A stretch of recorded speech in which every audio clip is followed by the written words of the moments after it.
અનેક પ્રકારની વૃત્તિ. એમાં અમુક વૃત્તિઓ ઇમ્પલ્સિસ, એનું કલેક્શન, એનો એક સમુદાય બને. એ જે સમુદાય બને એમાંથી ફીચર પેદા થાય, લક્ષણો. અને પછી બધા ફીચર છે કે કોઈ એક મુખ્ય ફીચરને આસપાસ એ કાર્ય કરે, એને ચીફ ફીચર. એક બાજુ ફીચર્સ નિર્માણ થાય અને બીજી બાજુ એક અવિદ્યા, બેહોશીને કારણે એક સેન્સ ઓફ આઈ, અસ્મિતા પેદા થાય. એટલે જે ફીચરની સાથે ક્લેશ ભળી જાય, અવિદ્યા અને અસ્મિતા, તેમાંથી આપણી અંદર એક ઈગો નિર્માણ થાય, અહમ. આપણી અંદર છે અનેક પ્રકારના હું નિર્માણ થાય છે. આપણે સમજીએ તો મોટે ભાગે 5 પ્રકારના હું નિર્માણ થાય. એક થિંકિંગ સેન્ટરમાં, ઇમોશન સેન્ટરમાં, ઇન્સ્ટિંક્ટ, મૂવિંગ અને સેન્સ. આ 5 સેન્ટરની અંદર જુદા જુદા પ્રકારના હું નિર્માણ થાય. પણ આ જે છે તો મોટા વિભાગ. બાકી જેટલી વૃત્તિમાંથી જે ફીચર અને એની સાથે આઈડેન્ટિફિકેશન અને એમાં સેન્સ ઓફ આઈ આવી જાય. એક વિચાર આવ્યો, શુભ વિચાર આવ્યો, પણ અંદર એમ થાય કે હું હવે નીતિમાં છું. એક અશુભ વિચાર આવ્યો અને અંદર એમ થાય કે હું હવે પાપી છું. તો જે વિચાર આવે છે અને વિચારની સાથે આઈડેન્ટિફિકેશન થઈ જાય છે, એમાંથી જે હું નિર્માણ થાય છે. આ અનેક પ્રકારના હું છે. મહાભારતમાં એને સૈન્ય કહે છે. અને આ સૈન્યોની સંખ્યા આ લોકોએ 18 અક્ષરોની કીધી. આ થોડું બધું ઘેરું વિજ્ઞાન છે. એ 18 અક્ષરની જે સેના છે એના 2 વિભાગ પાડ્યા. એક છે કૌરવ વિભાગમાં ઇન્વોલ્યુશન પ્રોસેસ તરફ, અને બીજી છે એવોલ્યુશન પ્રોસેસ તરફ, પાંડવ તરફ.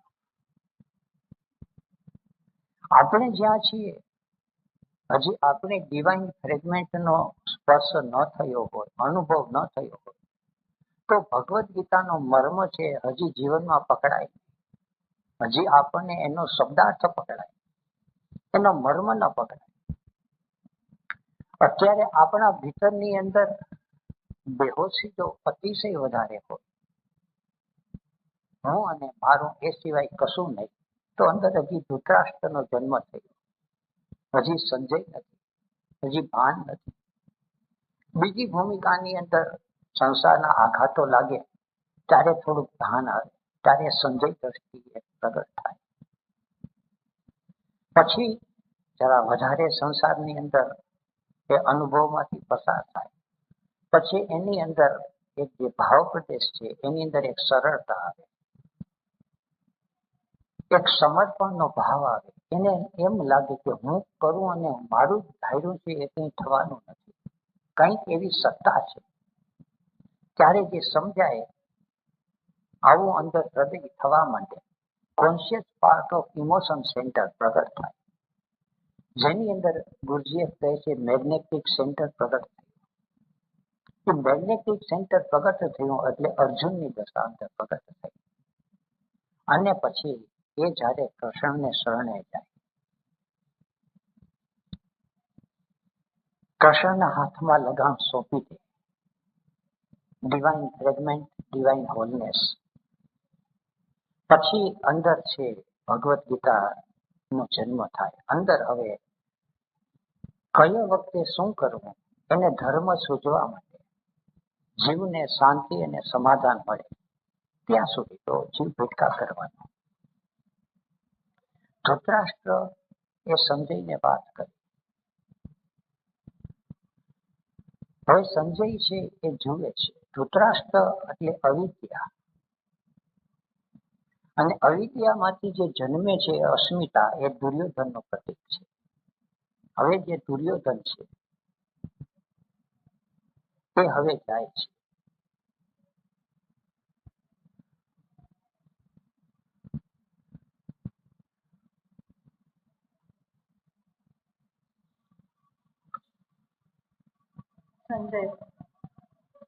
સંજય ઉવાચ દ્રષ્ટ્વા તુ પાંડવાનિકં દ્રષ્ટ્વા તુ પાંડવાનિકં યુઢં દુર્યોધનઃ તદા આચાર્યમ ઉપસંગમ્ય રાજા વચનમ અબ્રવીત.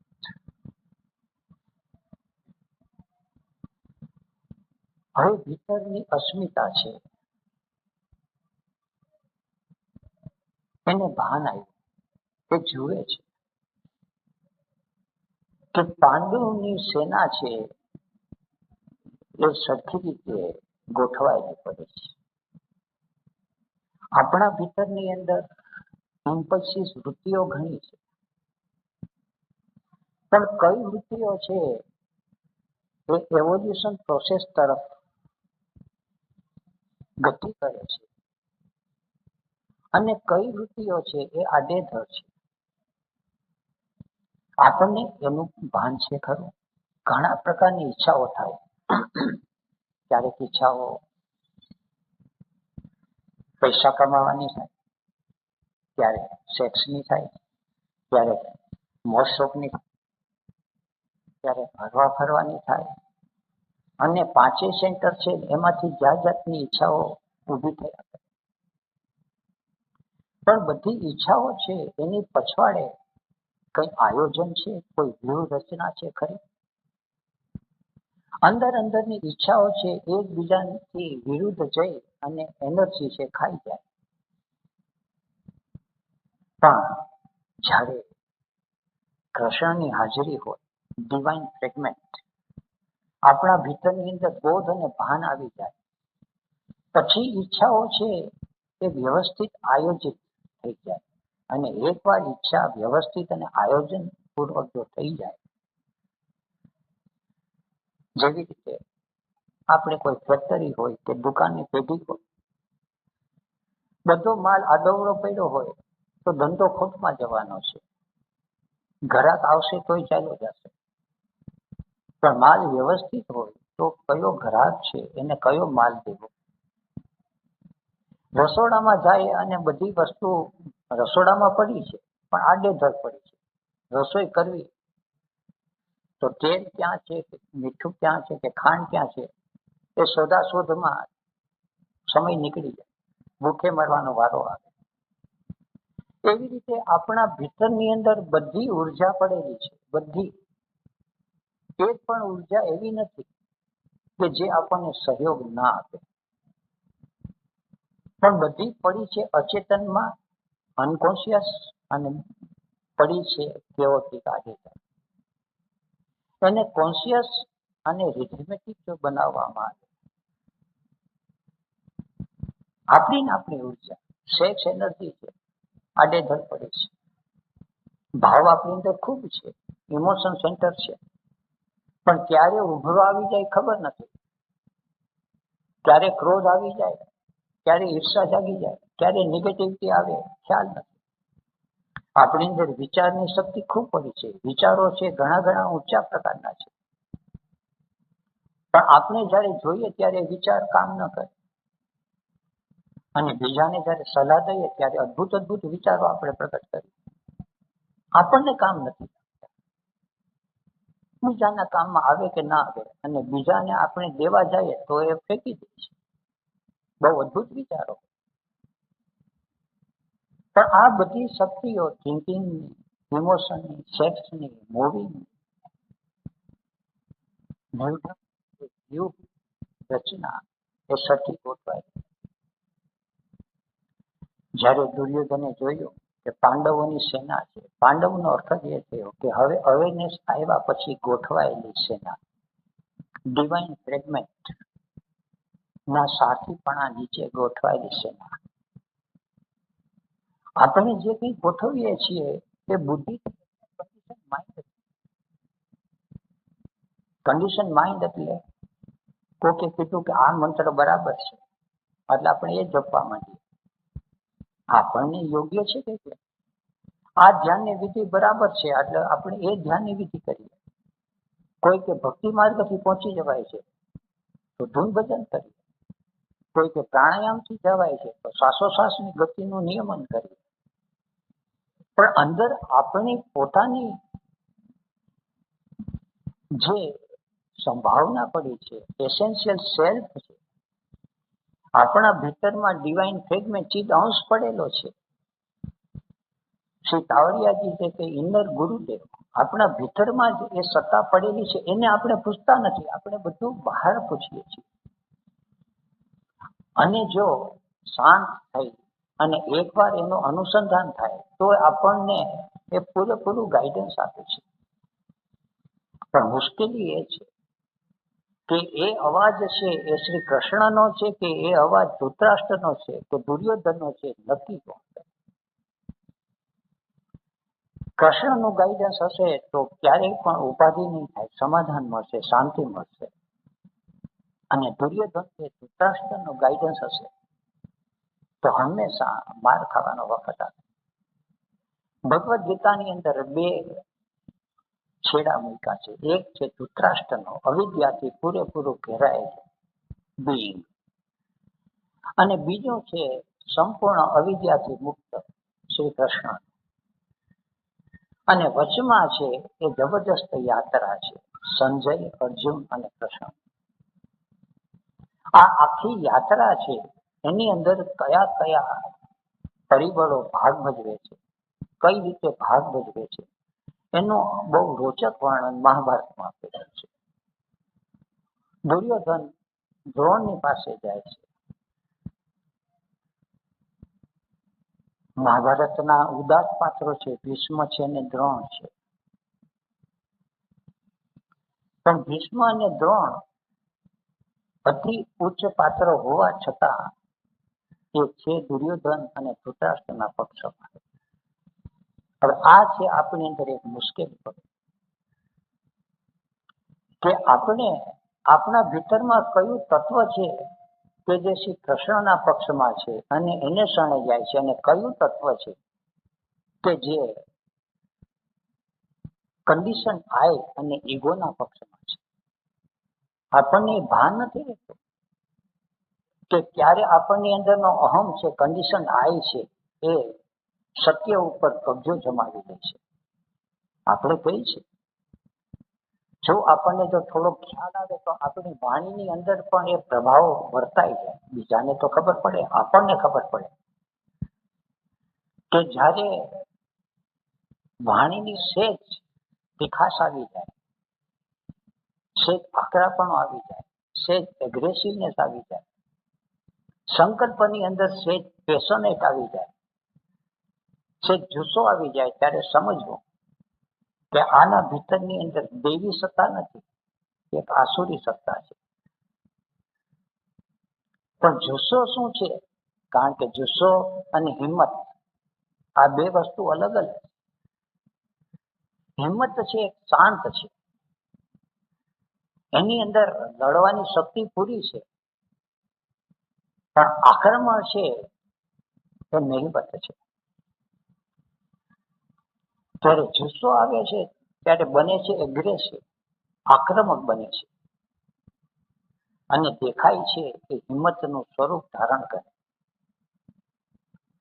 હવે જે બધા વર્ણનો આવે છે કે જે પાંડવ પક્ષની અંદર છે, તો પાંડવ પક્ષની અંદર કયા કયા સૈન્યો છે, કઈ રીતે ગોઠવાયેલા છે, એનું આખું વર્ણન આવે છે.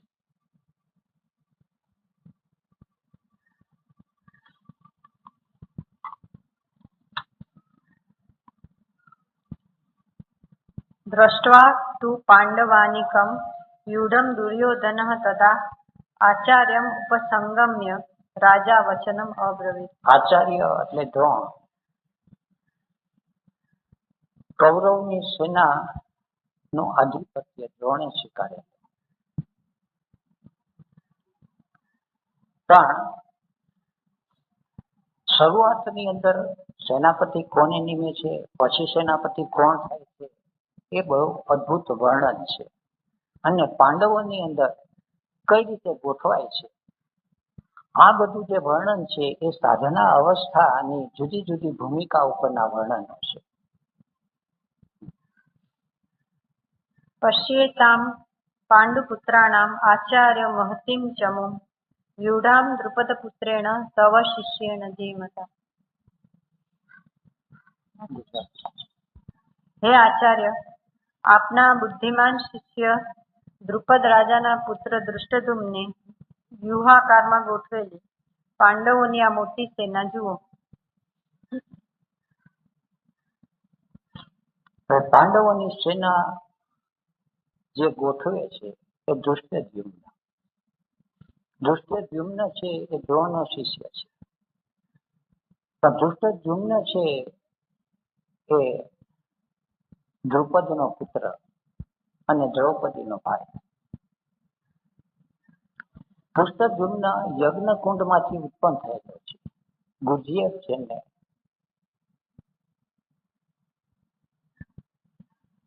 મેગ્નેટિક સેન્ટર પછી ડેપ્યુટી સ્ટુઅર્ટ જેને કહેવાય.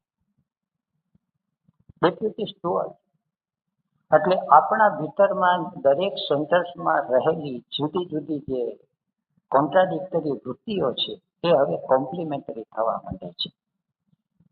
દૃષ્ટદ્યુમ્ન એટલે યજ્ઞમાંથી ઉત્પન્ન થાય. યજ્ઞ એટલે કોન્શિયસ એફર્ટ અને વોલન્ટરી સફરિંગમાંથી જે ઊભી થાય. દૃષ્ટ એટલે હિંમત. દ્યુમ્ન એટલે જેની અંદર ઓજસ પ્રગટ થયું છે કાંતિમાં. હવે એનર્જીનું ટ્રાન્સફોર્મેશનની શરૂઆત થાય. અત્યાર સુધી બધી હતી નેગેટિવ ઉર્જા, દુર્યોધન અને ધૃતરાષ્ટ્રની પોઝિટિવનેસ, પણ હવે એક સફરિંગમાંથી પસાર થાય છે. એટલે આ બાજુ દૃષ્ટદ્યુમ્ન છે એ પાંડવોની સેનાને મહતી ચમો એની જુદી જુદી અનેક પ્રકારની વૃત્તિઓ અને ફીચર્સ છે એ બધાને પૂરેપૂરું આયોજનપૂર્વક એ ગોઠવવા માંડે છે. આપણે તો થિંકિંગ સેન્ટર છે તો એની અંદર પણ વિભાજન છે. અમુક વિચાર સંન્યાસના આવે તો અમુક વિચાર સેક્સના આવે. મોટે ભાગે સેક્સના અને સંન્યાસના બે વિચારોની અંદર જોશું તો સેક્સના વિચારો છે એ અતિશય પ્રમાણમાં હશે, ભોગવિલાસના વિચારો અતિશય પ્રમાણમાં, અને સંન્યાસના વિચારો છે ક્યારેક ક્યારેક જશે. અને લોઅર થિંકિંગ છે, કન્ડિશન માઇન્ડ હતી, એમાં આ સ્વાભાવિક છે. અને એની સેના છે અતિશય મોટી છે, 11 અક્ષરની છે, પણ છે બધી કેઓટિક, અવ્યવસ્થિત.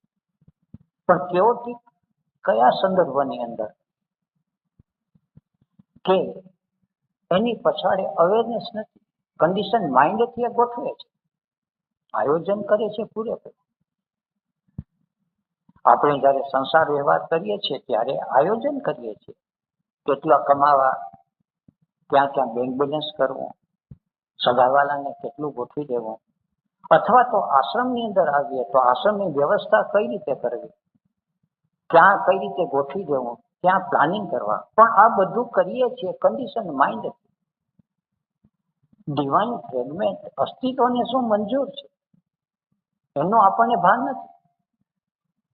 અસ્તિત્વનું એક આયોજન છે, અથવા આયોજન શબ્દ છે એ પણ બરાબર નથી. बापू कहता कि सब कुछ नियोजित है, फिर भी आयोजन हमारा कर्तव्य है. પણ નિયોજિત શું છે એ આપણને ખ્યાલ નથી. તો નિયોજિતના ખ્યાલ વિના જયારે આપણે આયોજન કરીએ છીએ ત્યારે આયોજન છે એ કૌરવ સેના જેવું. એટલે અત્યારે જે વાત કરે છે પશ્ય એતામ પાંડુપુત્રાણામ આચાર્ય મહતી ચમો. હે આચાર્ય દ્રોણને જઈને કહે છે કે આ જુઓ, તવ શિષ્યને ધીમતા. હવે અહીંયા એક મજાનો વ્યંગ છે, કુદરતનું આયોજન છે કે દ્રોણનો શિષ્ય છે દૃષ્ટદ્યુમ્ન, અને દ્રુપદે દ્રોણના વધને માટે યજ્ઞ કુંડમાંથી એને ઉત્પન્ન કરે. એ કથા પણ એકબીજાને ખબર છે. આપણે એને કાવ્યાત્મક લઈએ તો દ્રોણને ખબર છે, અને કાવ્યાત્મક ન લઈએ અને વાસ્તવિક તરફ જઈએ રહસ્ય, તો જે સત્તા દ્રોણની છે એ દ્રોણનો વધ છે એ દૃષ્ટદ્યુમ્નને હાથે જ થાય. આપણા ભીતરની અંદર એક દ્રોણ સત્તા છે. કઈ સત્તા છે? કે જે ધનુર્વિદ્યાની અંદર નિષ્ણાત, conscious part of moving centre,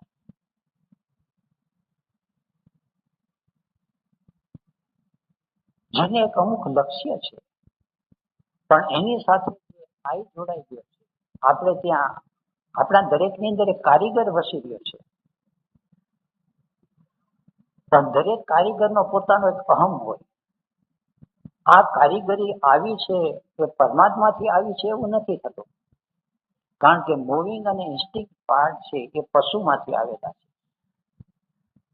emotion part અને થિંકિંગ પાર્ટ છે મનુષ્યમાં પ્રગટ થાય છે, અને પશુમાંથી જે પ્રગટ થયેલો જે પાર્ટ છે એને પરમાત્માને શરણે થવું બહુ જ મુશ્કેલ પડે.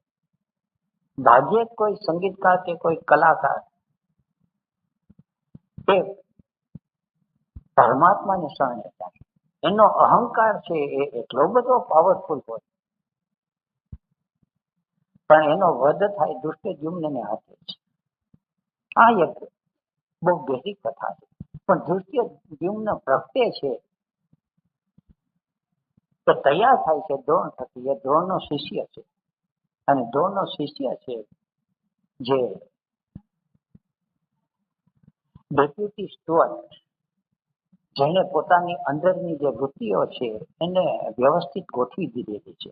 એટલે દુર્યોધન કહે છે આચાર્યની પાસે છે કે તવ શિષ્ય એને ધીમતા, તારો બુદ્ધિમાન જે શિષ્ય છે જેની અંદર એને આ બધી સેના ગોઠવી છે, એને તમે જુઓ. અત્ર શૂરાઃ મહેશ્વાસાઃ ભીમાર્જુન સમાઃ યુધિ યુયુધાનઃ વિરાટઃ ચ દ્રુપદઃ ચ મહારથઃ. આ સેનામાં ભીમ અને અર્જુન જેવા યુદ્ધમાં શુરા અને મોટા મોટા ધનુર્ધારી છે, અને સાત્યકી, વિરાટ તથા દ્રુપદ જેવા મહારથી છે. અત્ર શૂરા મહેશ્વાસા ભીમાર્જુન સમાયુક્ત. હવે સામે પક્ષે છે મહેશ્વાસા, ભીમ અને અર્જુન. ભીમ છે એ સેક્સ સેન્ટરનું પ્રતીક છે, અને અર્જુન છે એ ઇમોશન સેન્ટરનું પ્રતીક. સેક્સ સેન્ટર અને ઇમોશન સેન્ટર છે, બંને સેન્ટર પૂરેપૂરા પાવરફુલ છે. બંનેની ઇન્ટેન્સિટી અતિશય તીવ્ર છે. બીજા બધા સેન્ટર છે થિંકિંગ, ઇન્સ્ટિંક્ટ, મૂવિંગ, પણ આ બંનેની ઉર્જા છે અતિશય પાવરફુલ છે. અને સામા પક્ષની અંદર આ બે ઉર્જા છે મહેશ્વાસા. મહાભારતની અંદર 4 પ્રકારની ઇન્ટેન્સિટી બતાવેલી છે: રતિ, રથી, અતિરથી, મહારથી અને મહેશ્વાસા. રથી એટલે એક સામાન્ય થિંકિંગ સેન્ટરનું જે હોય, આપણી અંદર અમુક ઇન્ટેન્સિટી છે. આપણને એક વિચાર આવ્યો, મને એક વિચાર આવ્યો કે મારે હવે કંઈ કામ કરવું છે, પણ એ રથી, એ વિચારની ઇન્ટેન્સિટી નહીં કરે. પણ થિંકિંગની સાથે ઇમોશન મળે ત્યારે એ અતિરથી થાય. હવે એને વિચારની સાથે ભાવ ભેળો છે, હવે એની ઇન્ટેન્સિટી વધી છે. પણ એની સાથે જ્યારે ઇન્સ્ટિંક્ટ અને સેક્સ ભળી જાય, અને જ્યારે મહારથી છે એ ડિવાઇન ફ્રેગમેન્ટને શરણે જાય, ત્યારે ભીમાર્જુન સમાયુક્ત, ત્યારે ભીમ અને અર્જુન, દુર્યોધન છે અને ધૃતરાષ્ટ્ર છે, એ બંનેને ખ્યાલ છે કે ભીમ અને અર્જુન બે જ સત્તા એવી છે કે જેની પાસે આપણે ક્યારેય પણ જય મેળવી નહીં શકીએ. અને આપણા ભીતરમાં એ બે જ એનર્જી છે, સેક્સ એનર્જી અને ઇમોશન એનર્જી. પણ આપણી જે સેક્સ એનર્જી છે એ ચિત્ત બહિર્મુખ છે, માટે સેક્સ એનર્જી અધોમુખ છે. એનું રૂપાંતર નથી થતું. આખી એનર્જી છે એ બહાર ભેટકા કરે છે.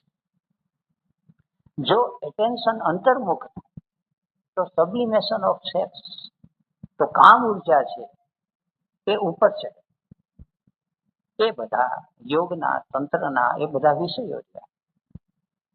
પણ જ્યારે ડેપ્યુટિસ્ટો ધૃષ્ટદ્યુમ્ને સેના બધી ગોઠવી લીધી ત્યારે દેખાય છે કે ભીમ અને અર્જુન અત્રસુરા મહેશ્વાસા ભીમાર્જુન સમાયુતિ. યુયુધાન વિરાટઃ ચ યુયુધાન વિરાટશ્ચ દ્રુપદશ્ચ મહારથઃ. દ્રુપદશ્ચ મહારથ. હવે અંદરની જે મહારથીઓ જે છે આની સાથે યુયુધાન એટલે જે આપણા ભીતરની અંદર જે સ્ટ્રગલ કરવા, જે સહન કરવા માટે જે શક્તિ તૈયાર છે એ શક્તિને યુયુધાન. આપણી અંદર એક સંકલ્પ છે કે હવે મારે આમાંથી ક્યારે રસ્તો કંઈ કરી દેવો છે. વિરાટ છે કે જ્યાં પાંડવોએ ગુપ્તવાસ કરે એ સત્તા એ અનકોન્શિયસમાં પડેલી છે કે જ્યાં આપણી બધી ઉર્જાઓ છે એ ત્યાં છુપાયેલી પડી છે, એમાંથી એ પ્રગટ થાય છે. એટલે એક અંદર એક સંકલ્પ શક્તિ જ્યાં છુપાયેલી પડી છે તે સ્થાન અને વિરાટ યુયુધાન વિરાટશ્ચ દ્રુપદ આ બધા મહારથ છે. દ્રુપદ એટલે આપણી અંદર જે દ્રવ્ય છે, જે ઉર્જા, જે ભાવ પ્રદેશ આપણી અંદર ઈગો છે જે સોલિડ થયેલો છે તે ઈગો હવે સોલિડ નથી. હવે એમાંથી જે ભાવ છે ને ભાવમાંથી જે ઉર્જા પ્રગટ જે થાય છે વોલન્ટરી સફરિંગમાંથી, એને દ્રૌપદી કીધી, એને સેક્સ એનર્જી કીધી. આ બધા મહારથીઓ અને મહેશાસા આ સામે પક્ષમાં છે. દ્રુપદઃ મહારથો દૃષ્ટકેતુ ચેકિતાનઃ કાશીરાજઃ ચ વીર્યવાન પુરુજિત કુંતીભોજઃ ચ શૈબ્યઃ ચ નરપુંગવઃ. અને દૃષ્ટકેતુ, ચેકિતાન તથા બળવાન કાશી રાજા, પુરુજિત, કુંતીભોજ અને શૈબ્ય જેવા મર્દ મનુષ્ય છે.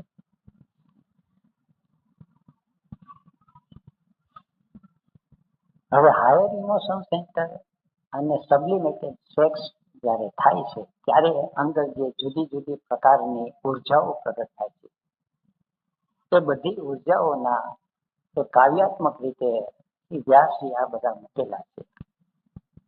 પુરુજિત કે જે સદાને માટે જેનો વિજય જ થાય છે, જેમ ત્યાં પરાજયનો સંભવ જ નથી, એક પછી એક તે સર કરતા જાય એને પુરુજિત. કુંતીભોજ એટલે ઓજસમાંથી જે પ્રગટ થાય છે એ કુંતીભોજ, પુરુજિત કુંતીભોજ. શૈબ્ય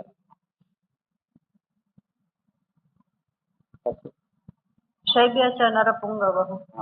દૃષ્ટકેતુ ચેકિતાન આ બધાના અર્થો છે.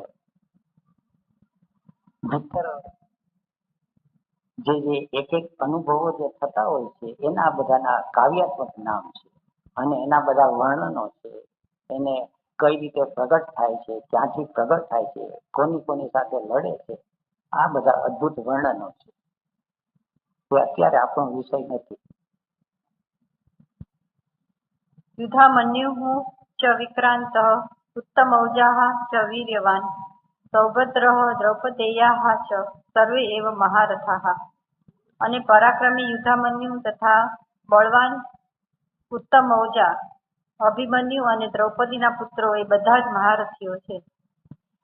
યુધામન્યુ થિંકિંગ સેન્ટરની અંદર જે લડવાને માટે હવે નક્કી કરી લીધું છે અને એ છે કોન્શિયસ. એક આપણા અંદર એક સંકલ્પ શક્તિ જાગે છે કે હવે મારે સાધના કરવી જ છે, તો એ શક્તિ કરે. તે જે શક્તિ જાગે છે પછી એની સાથે આપણો દેહ છે એ પણ તત્પર થઈ જાય છે. મૂવિંગ સેન્ટર છે એ પણ નક્કી કરે છે કે મારે આ કરવું જ છે. આંખ છે, કાન છે, દેહના જે અંગ ઉપાંગો છે એની ભીતર રહેતી જે ચૈતન્યની સત્તા છે એ ચૈતન્યની સત્તા અને આપણા ચિત્તની અંદર ઉઠતી આપણી પોતાની સત્તા, બોડી સિસ્ટમ અને બ્રેન સિસ્ટમ આ બંને વચ્ચે જ્યારે કોમ્પ્લિમેન્ટરી એક સંબંધ બંધાય છે, પછી સાધના છે એની શરૂઆત. એ તો થાય છે એવું કે આપણે મનમાં નક્કી કરીએ અને આપણા શરીરનો અંગ છે એનો ઇનકાર કરીએ. આપણે નક્કી કરીએ અને આપણી જ્ઞાનેન્દ્રિયનો અમુક પાર્ટ છે ઇનકાર કરે. આપણી આંખને શું રૂપ ગમે છે, કયો આકાર ગમે છે, અને એ જ પ્રમાણે બ્રેન છે એની અંદર જો સંકલ્પ ઉઠે તો આ જે સંકલ્પ છે એને યુદ્ધામન્યુ.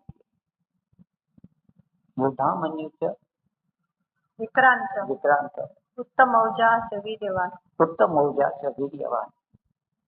વીર્યવાન એટલે જ્યારે અંદરની ઉર્જા છે એકદમ પ્યોરિફાય થઈ જાય, સેક્સ એનર્જી